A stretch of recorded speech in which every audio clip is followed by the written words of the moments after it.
আসসালামু আলাইকুম রহমতুল্লাহি ওবারাকাতু। প্রিয় দর্শক, আপনারা সবাই কেমন আছেন? আশা করি সবাই ভালো আছেন।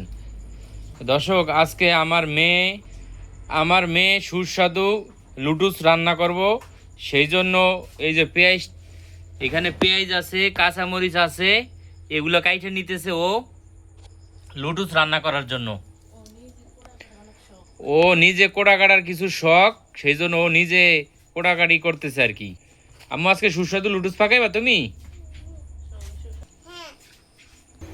তো এখানে এই যে লুডুসে দেওয়ার জন্য কিছু আলু কুচি কুচি করে নিচে সিদ্ধ করতেছে, এখানে মিশিংয়ে ইলেকট্রিক চুলার ভিতরে বসিয়ে দিছে। তার পাশাপাশি এখানে লুডুসটাকে সিদ্ধ করে নিবে। এটা দেশি মুরগির ডিম নিছে। তো আমরা আবারও লুডুস খেতে চলছি। আমার ভিডিওটা ধাক্কা দিয়ে উপরে তুলে দিবেন না, আমার ভিডিওটা সাবস্ক্রাইব করে দিবেন। তো অবশেষে এখানে পেঁয়াজ, তারপরে কাঁচামরিচ ভাজা হয়ে গেছে। এখন এই যে ডিমটা দিয়ে দিল।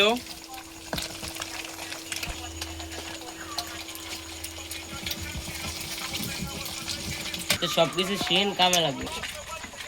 তো এইখানে এই যে লুডুসটারে কমপ্লিট করে নিয়েছে সিদ্ধ করে আলু দিয়ে। এখানে এখন কিছু মশলা দিয়ে দিতেছে।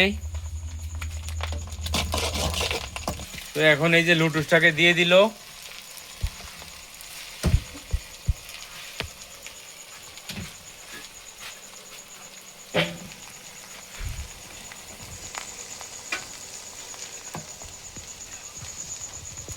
তো তার পাশাপাশি সোহেলদা গেটুস লাগানি চলে আসলো লুডুস খাওয়ার জন্য। লুডুসটা কমপ্লিট হয়ে গেল। এখন আমরা সবাই খাওয়ার জন্য প্রস্তুত হই। তো দর্শক, আমার ভিডিওটা যদি ভালো লেগে থাকে আমার ভিডিওটা সাবস্ক্রাইব করে দিবেন।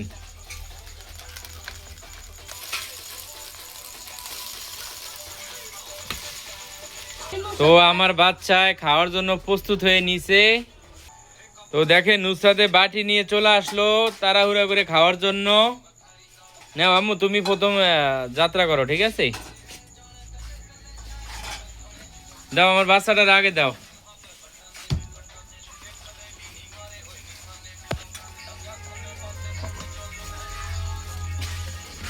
আমার বাচ্চাটার বেশি করে দিবা, ঠিক আছে? তো আমার বাচ্চাটার দিয়ে দিল। তো অবশেষে আমার বাচ্চাটা খাইতেছে, খাইয়া টেস্ট করে এখন আমাদেরকে বলবো যে কিরকম হয়েছে। আম্মু, কিরকম হয়েছে? আচ্ছা, ঠিক আছে, খুব সুস্বাদু হয়েছে। আস্তে আস্তে খাও মা, গরম তো, বুঝছো? হ্যাঁ, তুমি আস্তে আস্তে খাও, কারণ গরম তো। তো আম্মু, তুমি তো খায়া টেস্ট করলা, এখন আমাদেরকে তো এখনো তুমি দিলা না, আমাদেরকে কি দেওয়া যাবে? আচ্ছা, দেওয়া যাইব। আমাদেরকে কি অল্প করে দিবা না বেশি করে দিবা? বেশি করে দিবা। তোমার আঙ্কেলেরা এই যে মোবাইলের দিকে তাকিয়ে রয়েছে, তুমি কিছু বলো।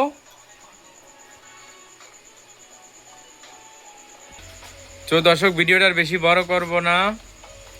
আমার ভিডিওটা যদি ভালো লাগে থাকে লাইক, কমেন্ট, শেয়ার করে সাবস্ক্রাইব করে আমাদের পাশে থাকবেন। আমি গরিব দুঃখী মানুষের নিয়ে কাজ করতে চাই। যদি আমার সাপোর্ট করেন তাহলে আমি অনেক দূর এগিয়ে যেতে পারবো। আমি এতিমখানার বাচ্চাদেরকে নিয়ে কাজ করতে চাই, ওদের মুখে দুই মুঠো খাবার তুলে দিতে চাই। একমাত্র আপনাদের ভালোবাসার জন্যই আমি এই কাজটা আমি করতে পারবো। তো ভিডিওটার বেশি বড় করব না দর্শক, ভালো থাকবেন, সুস্থ থাকবেন। আল্লাহ হাফেজ।